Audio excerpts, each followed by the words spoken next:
We return to Northern Ireland now, to the Ardglass Golf Club on the country's eastern coast. As we see, the Ardglass course is just part of the area's attraction. Ardglass is a very famous port. It's been about for centuries. It's well known. It's been well mapped and well established over the years. It's got a very small population at the moment. The fishing fleet, for example, has been totally decimated. There have been problems with fishing all around Ireland, and Ardglass has suffered accordingly. But it is one of the great tourist attractions in this area. People come from afar just to see Ardglass. We have what's called Ardglass herring, which is famous all over Ireland. If you ever want a good herring, a good bit of fish, you come to Ardglass for it. But the golf club, I suppose, today is the centre of attraction. Back on the course tour, it's to number 7, where we give Phil Farrell the opportunity to let his clubs do the talking. How you doing? This is the 7th hole in Ardglass. It's called Cottage. You can see there's a cottage here behind us. It's a par 3, 219 yards. The wind's with us today, so we're going to play a little bit shorter than that. I have a 6-iron in my hand. I'm hopefully going to hit it in the air about 175 yards, 180, and then let it hop and bounce down onto the green.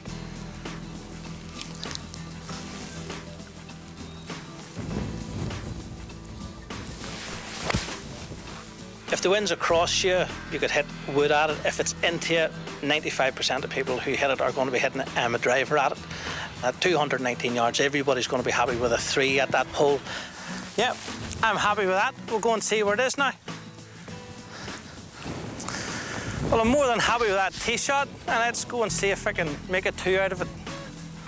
The 7th green's reasonably flat. The approach shot, it falls away from you, so the front part of the green is sloping into the middle of the green. There's 1 or 2 little humps. There's one front left, one middle right, that if the greenkeeper wants to put a tricky pin in, he can do. Might make you want to think about it. But all in all, like, you would be unlucky not to have any more than one swing in that particular putt, so it would be an easy enough green to read.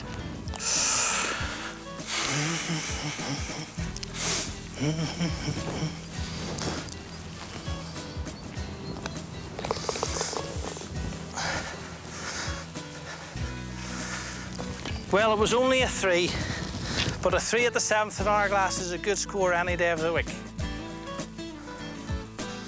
On to the back 9 now, and the 11th takes in the spectacular scenery of the beautiful Bay area.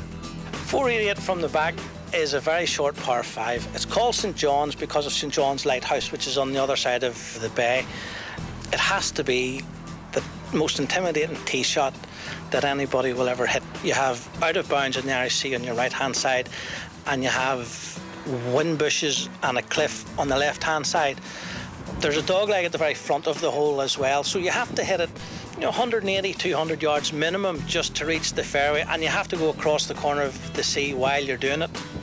So, if it's your first time playing, it's an intimidating hole. To make matters worse, there's a stream running across the fairway at 300 yards, and the hole gets considerably narrower as you get towards the green. There's bunker front left and front right, and all the ground coming up to the green slopes towards the water. So if you hit it with a wee bit of a slice, you're hitting your second shot, and it's going the wrong way, it's going to be out of bounds. Like, it's my favourite hole here. Like, it takes a good solid tee shot. I have to take on an awful lot of water, and then you're playing in a long iron or wood for your second shot. You have to thread it in between 2 sand traps, and if you hit it, literally, if you hit it 10 feet left or right of the green, you're going to lose your golf ball. All right, time to closely inspect the impressive feature to the right of the fairway. There was a wall there years ago, but with the sea and probably tourists and kids, the wall was wrecked. And GJ McCann, our greens convener, he decided he would rebuild it. It's about 4 foot high, 4 foot wide, and he done it all by himself over 3 years. I think he takes a Thursday off, and he would come down first thing the Thursday morning, and he would do it all on his own. He'd walk up and down the beach, pick up stones, and he just constructed the most fabulous natural wall, and it's a credit to him, and it's a credit to Ardglass as well. We'll finish off now as the members do, and 18 has a name fitting for the historic setup at Ardglass. Couch Castle is a castle that's to the left-hand side of the 18th green. The castle itself is 400 years old. Well, there isn't a lot of it left, but it is 400 years old. At 340 odd yards, it's a short par 4. downhill all the way, although the fairway does slope quite a lot.